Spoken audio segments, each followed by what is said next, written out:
அன்பர்களே, இந்த காணொளி பார்க்கிற உங்கள் ஒவ்வொருவரையும் நற்கரணை ஆண்ட நிறைவாய் ஆசீர்வதிக்கிறார். இந்த நாள் முழுவதும் மகிழ்ச்சியாய் வாழ்வீர்கள்.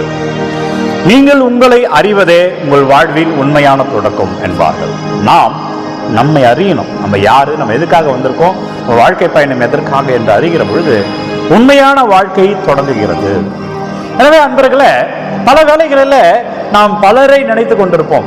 இவன் என் வாழ்க்கையில தடையா இருக்கிறான், இவன் எனக்கு ரொம்ப பிரச்சனை கொடுத்துக்கிட்டே இருக்கிறான், இந்த கம்பெனியில எனக்கு நல்ல ஒரு போஸ்டிங் தர மாட்டாங்க, என் வாழ்க்கையில இவையெல்லாம் அகற்றி விட்டா நான் அடுத்த கட்டத்துக்கு போய்விடுவேன் என்று பல வேளைகளில நமக்கு எதிரிகள், தடைகள் எல்லாம் யார் யாரையோ பார்த்து கொண்டிருப்போம். ஆனால் உண்மை என்னவென்றால், நம்ம வாழ்க்கையில தடை யார் என்றால் நம்பலாம்.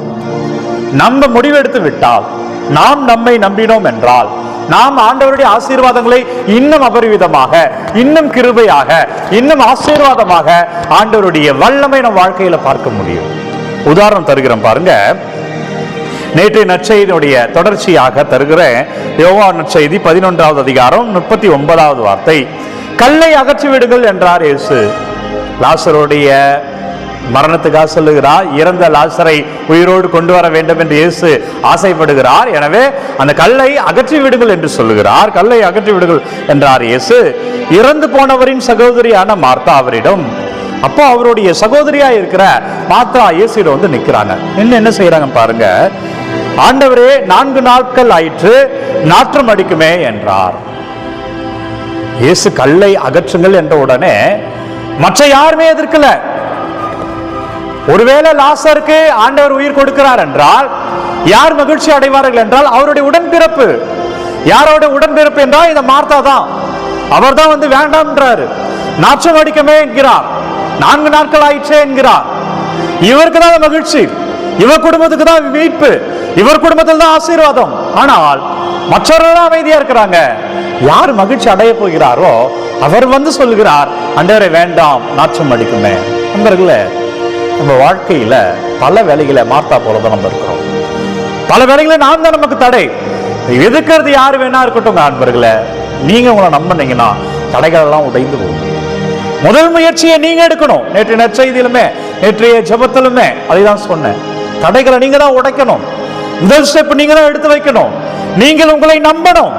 நீங்கள் உங்கள் ஆண்டவர் உங்களை ஆசீர்வதித்திருக்கிறார் என்று நீங்க நம்பினீர்களே, ஆனால் தடைகள் எதுவாக இருந்தாலும் உங்கள் நம்பிக்கை நிமித்தமாக எதுவாகவே மாறும். நீங்கள் ஒன்றை விசுவாசித்து விட்டீர்கள் என்றால், எனக்கு ஆண்டவர் இன்றைக்கு நல்லதுதான் செய்ய போகிறார், நான் நன்மையை பார்க்க போகிறேன், நல்லது நடக்க போகிறோம் என்று முழுமையாய் நீங்கள் ஏற்றுக்கொண்டீர்களே, ஆனால் அதுவாகவே மாறும். இங்கு மார்த்தா அதை ஏற்றுக்கொள்ளல. இயேசுவை அறிந்திருக்கிறார், இயேசுவின் புதுமைகளை பார்த்திருக்கிறார். ஆனால் இயேசு தன்னுடைய சகோதரனை உயிர்த்தெழ செய்ய போகிறார் என்பதை ஏற்றுக்கொள்ளல. அவரே வந்து தடையாய் நிற்கிறார்.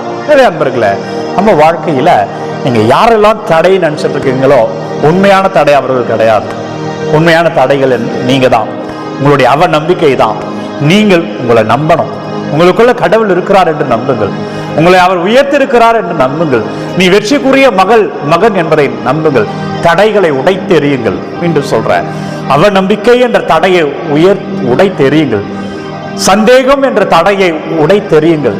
என்னால் முடியாது என்று சொல்லுவதை நீங்கள் உடைத்தெறியுங்கள். உங்களால் முடியும். நீங்கள் வெற்றி பெறுவீர்கள், நீங்கள் வாழ்வீர்கள். ஆசீர்வாதம் உங்களுக்கு சொந்தமாய் மாறும். நம்மை ஆண்டவர் இன்றைக்கு உயர்த்துகிறார். சுபிப்போம். அப்பா நன்றி, வல்லவரை நல்லவரை நன்றி. நாளுக்காய் ஒப்புக் கொடுக்கிறேன். வழி நடத்துங்க ஆண்டவரை, ஆசீர்வதிங்க. ஒவ்வொரு பிள்ளைகளும் தொடப்படுவார்களாக. என்னவெல்லாம் விண்ணப்பங்களை அனுப்பி கொண்டே இருக்கிறார்களோ அப்பா, நீங்க தொடுங்க. விண்ணப்பங்கள் ஒவ்வொரு ஆசீர்வாதமாய் மாறட்டும் ராஜா. பிள்ளைகள் நம்பிக்கையோடு கேட்கிற ஒவ்வொன்றையும் ஆசீர்வாதமாய் அறுவடை செய்வார்களாக.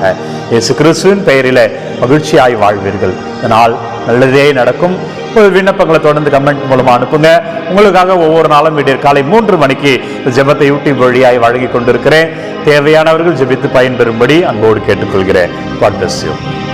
எல்லாம் வல்ல இறைவன், தந்தை, மகன், தூய ஆவியார் உங்கள் அனைவரும் நிறைவாய் ஆசீர்வதிப்பாராக.